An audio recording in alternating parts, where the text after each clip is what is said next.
Iran की America को बहुत बड़ी धमकी। आने वाले दिनों में हमले और बढ़ेंगे, यानी हमले कम नहीं होंगे। मुस्तफा के सलाहकार मोहसिन रेजाई की तरफ से बयान आया है और उनकी तरफ से अमेरिका को बता दिया गया है कि वो अमेरिकी हमलों के सामने झुकने के लिए तैयार बिल्कुल नहीं अमेरिका के सामने, बल्कि हमले और ज्यादा बढ़ाए जाएंगे अमेरिका के खिलाफ। और खबर यह कि ईरान पर 7वें दिन भी अमेरिकी हमले जारी हैं। अमेरिका ने सिरिक में अब भीषण बमबारी की है। सिरिक में कई जगह पर धमाकों की आवाज सुनाई पड़ रहे हैं और लगातार हालात खराब होने की दिशा में आगे बढ़ रहा है। और समझ में नहीं आ रहा कि अगर अमेरिका को इसी तरह से ईरान को हमला करना था ईरान पर, तो फिर इस सीज़फायर का, इस बातचीत का, इन मीटिंग्स के मायने क्या है? आखिरकार ईरान की धरती पर, ईरान के समंदर के बीच में अमेरिका क्या कुछ करना चाहता है? सिरिक में भीषण बमबारी, 7वें दिन भी अमेरिका लगातार ईरान पर हमले बोल रहा है।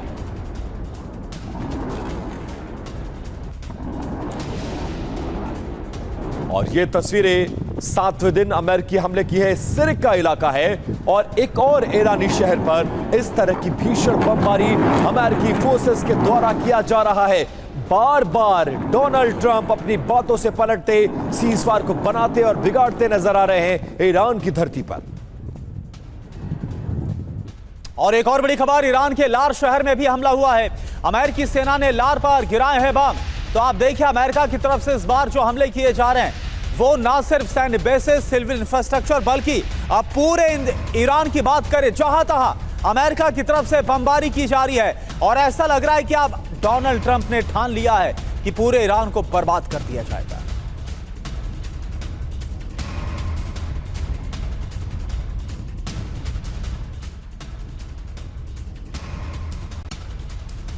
और अगली खबर बंदर अब्बास से, जहां पर ईरान के बंदर अब्बास इलाके में भी अमेरिका ने हमला बोला है। अमेरिका की बमबारी में 7 लोगों के मौत की खबर है। ईरानी मीडिया की तरफ से यह बड़ा दावा किया गया है कि बंदर अब्बास इलाके को भी अमेरिकी फोर्सेस ने ड्रोन्स के जरिए, मिसाइलों के जरिए निशाना बनाया है और रिहायशी इलाकों में इन हमलों को टारगेटेड अटैक माना जा रहा है। और ईरानी मीडिया यह दावा कर रही है कि अमेरिका की बमबारी में 7 ईरानी लोगों के मौत की खबर है। और एक और बड़ी खबर, दक्षिणी ईरान में भी अमेरिकी बमबारी हुई है। बुशहर और केश में एक बार फिर से अमेरिका ने हमला किया है। धमाकों से दहला है बुशहर और केश में द्वीप। ये देखिए आप, तस्वीरें आपको हम दिखा रहे हैं। बुशहर जहां पर ईरान का न्यूक्लियर प्लांट है, वहां पर लगातार बुशहर को टारगेट पर लिया जा रहा है और इसके साथ साथ केश में द्वीप पर भी हमला किया जा रहा है। और ईरान के यज्द शहर में भी प्रहार की खबरें हैं। यज्द में सुने गए हैं जोरदार 5 धमाके।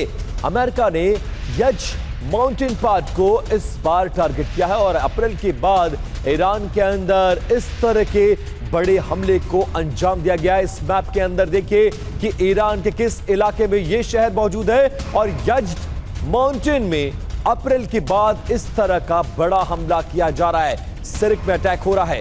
बंदर अब्बास में, यज्द में एक एक शहरों को निशाना बनाया जा रहा है। और यही वजह है कि अमेरिका के दोस्त हैं खाड़ी देश, उन शहरों को, उन देशों को टारगेट कर रहा है ईरान और बहुत ज्यादा तनाव बढ़ता हुआ इन इलाकों में नजर आ रहा है। और एक और बड़ी खबर, ईरान के खुजिस्तान में भी हमला हुआ है। अमेरिका ने अहवाज पर बम गिराए हैं। अहवाज पर मिसाइल से हमला किया गया है। ये देखिए आप, ईरान के खुजिस्तान में भी हमला किया गया। अमेरिका ने अहवाज में भी बम गिराए हैं। और अब देखिए ये जो बमबारी, आप देखिए किस तरह से आसमान से जो बम है वो बरसते हुए नजर आ रहे हैं खुजिस्तान और अहवाज में जो हमला किया गया।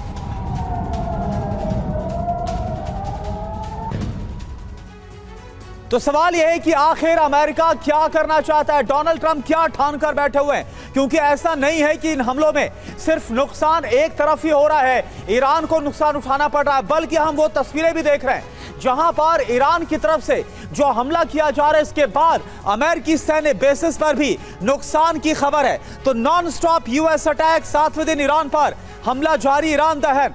देखिए टारगेट पर क्या क्या। सबसे पहले बात करें सिरिक की, कमर्शियल पोर्ट को ध्वस्त किया गया धमाकों से, भीषण आग लग गई। इसके बाद नेक्स्ट बात करते हैं बंदर अब्बास की। यहां पर टारगेट पर क्या रहा, इंफ्रा पर, जो इंफ्रास्ट्रक्चर है उस पर भीषण बमबारी की गई, 7 सामरिक पुल जो हैं वो तबाह किए गए। लार में क्या हुआ, टारगेट पर क्या रहा, IRGC बेस पर भीषण बमबारी, डिफेंस सिस्टम से हमले को नाकाम किया गया। अहवास की बात करें, बहुत अहम है। टारगेट पर क्या, IRGC एरोस्पेस बेस पर हमला किया गया, सैन्य अड्डे की कई इमारतों को ध्वस्त किया गया। यज़्द की बात करें तो यहां पर टारगेट पर क्या रहा, अप्रैल के बाद पहली बार बमबारी हुई, साउथ कोस्टल एरिया में धमाके हुए, और केशमेर द्वीप में टारगेट पर क्या, रेडार सिस्टम पर बमबारी हुई, IRGC मिलिट्री डिपो को टारगेट पर लिया गया, और बुशहर में IRGC के नेवल बेस को नुकसान पहुंचा, रॉकेट लॉन्चर साइट तबाह हो गए अमेरिकी हमले में। और हमारे साथ naval captain Shyam Kumar sir भी जुड़े हुए हैं। श्याम कुमार सर, 7वें दिन हम एक बात देख रहे हैं, इस बार युद्ध में एक चीज तो अलग देखने को मिल रही है कि जो सिविल इंफ्रास्ट्रक्चर है उसे भी टारगेट पर लिया जा रहा है। कई ब्रिजेस को ध्वस्त कर दिया अमेरिका ने, जो सैन्य बेसिस के अलावा, और ईरान जो अब कार्रवाई कर रहा है, इराक पर भी जो कुर्दिश लड़ाके हैं उनके ठिकानों पर हमला किया जा रहा है। क्या हालात आपको बनते नजर आ रहे हैं? मोहसिन रजाई तो बोल रही कि हमले और बढ़ेंगे। धन्यवाद करुणा, जय हिंद, शालो वरुणा।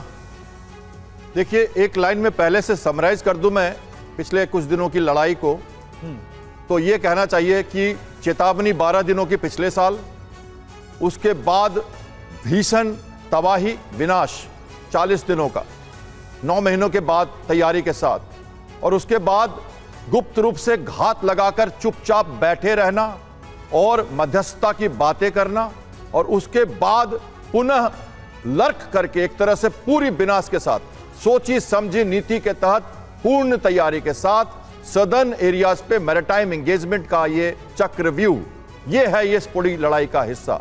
अब ये कैसे और क्यों, इसको समझिए। जब उसने अटैक किया था तेहरान और मिडिल ईरान पे, तो लोग 40 दिन तक ये सोचते रहे कि लड़ाई इजराइल ने लाई है, अमेरिका को लाया गया है। मैं ऐसा नहीं मानता, और मैंने शुरू से यह कहा कि मैरिटाइम एंगेजमेंट का यह हिस्सा है। एडमिरल ब्रैड कूपर को अगस्त 2025 में सेंट्रल कमांड का चीफ बना के बिठाया गया। अब क्या हो रहा है, अब आप सारा का सारा लड़ाई जो देख रहे हैं, आप सदर्न फ्लैंक्स पे ईरान के देख रहे हैं। इजराइल चुप है, और तेहरान ने कोई मिसाइल इजराइल पे नहीं मारी है, किसी तरह का कोई चक्कर उधर नहीं है। यक्ष पे जो अटैक आप देख रहे हो, इराकी लड़ाकों पे, कुर्द पे, ये एक नया टिल्ट जरूर है। 1-2 अटैक्स आपने देखा, लेकिन केसाम पे अटैक, जस्क पे अटैक, बंदर अब्बास पे अटैक, बुशेहर पे अटैक, कुवैत पे सबसे ज्यादा मार, क्योंकि कुवैत टकराता है सीमा उसके नजदीक से, खर्ग वहीं पे है। अगर कुछ हुआ लैंडवार्ड ऑपरेशन तो कुवैत से होगा। ध्यान रखिए, वहां पे एक इराक का पानी का स्रोत भी है, जहां से पोर्ट्स हैं इराक के, और चाइनीज इन्वेस्टमेंट है वहां पे, वो सब कुवैत को झेलना पड़ रहा है। लंबी लड़ाई का हिस्सा है गुप्त रूप से। आपके चैनल में जब मई में मैंने शाम के चैनल शो में कहा कि 600 से ज्यादा माइन क्लियर करके ओमान की खाड़ी के सदर्न कोस्ट से अमेरिका रास्ता बना रहा है, तो आपके एंकर को यह बड़ा अच्छा लगा था और बड़ी हिसाब से उसे बताया गया था। वही रूट अमेरिका क्लियर कर रहा था, आज भी कर रहा है, और 100 अनमैन्ड बोट के साथ बहरीन में बैठा है। पहली AI जनरेटेड अनमैन्ड बोट है, जिससे उन्होंने MH-60 रोमियो हेलीकॉप्टर के पायलट्स को रिकवर किया। यह तैयारी 4 साल पहले की गई थी। ये सारी तैयारी पानी की थी, बड़ी लड़ाई थी। केसाम आइलैंड उनका इंपॉर्टेंट आइलैंड है, और लद्दाख और केसाम के बीच में से टोल टैक्स का रास्ता गुजरता है, जो मैंने कई बार आपको अपनी उंगली से समझाया है कि ये रूट है, वो चालू करेगा नीचे से ओमान। और ओमान ने कह दिया कि हमने अपना नया रूट बना भी दिया है। ओमान के साथ बात था कि एक प्रोटोकॉल बना के दोनों करेंगे, नहीं होगा कुछ जब तक गल्फ कंट्रीज के साथ मिलकर functionality of straight of Hormuz America control में नहीं ले लेगा, स्वर्णमुख की शुरुआत नहीं करेगा, जो सब ट्रंप पहले कह चुके हैं, थोड़ी सी बाकी है, सब कुछ हो चुका है। तो प्रेशराइज कर रहे हैं अटैक करके, कोस्टल डिफेंसेस को सॉफ्टन किया जा रहा है, और जरूरत पड़ी तो एंकर ऑन ग्राउंड, काम एंकर, हॉट एंकर, ये बातें मैंने कही हैं कई बार, ये सब होने वाला है। ब्लॉकेट पूरी तरह से चल रहा है, कभी वो कहीं गया नहीं, लड़ाई कभी रुकी नहीं, ये थर्ड फेज नहीं है, कंटिन्यूअस है जी। लेकिन कैप्टन श्याम कुमार, ये बातें दुनिया समझ रही है, लेकिन उसके बावजूद अमेरिका के हमले पूरी दुनिया में क्योस मचा रहे हैं, और ये बात डोनाल्ड ट्रंप को नहीं समझ में आ रही है।